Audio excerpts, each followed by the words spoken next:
Sumibol ka. Be blessed tuwing Webes. Ako po si Father Fiel Pareha. Tara po at magkapit, pandasal na tayo.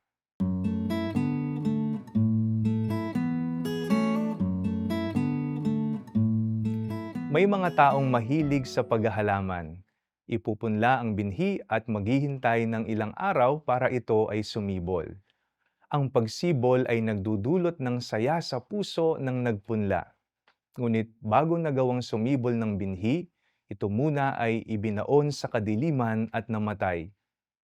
Pero sa aklat ni Propeta Jeremias, isang sanga naman ang sisibol na inihanda ng Diyos, ang darating na sangang matuwid, ang Mesiyas na maghahari ng may katarungan at katuwiran.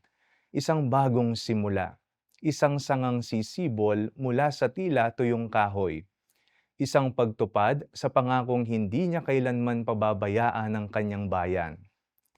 At ngayong papalapit na ang Pasko, muling nagiging buhay ang pangakong ito.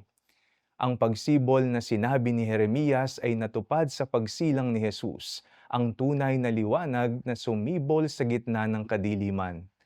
Kaya ang paghahanda natin para sa Pasko ay hindi lang tungkol sa dekorasyon o tradisyon. Ito ay paghahanda sa ating mga puso upang tanggapin ang bagong buhay na gustong itanim ng Diyos sa atin. Ang bawat kabutihan, bawat pagpapatawad, bawat pagtutuwid ng ating landas ay paraan upang maging mas handa sa pagdating ni Kristo. Kung ang Diyos ay nagpasibol noon sa gitna ng kawalan, mas lalo siyang magsisibol ngayon sa mga pusong handang tumanggap kay Jesus.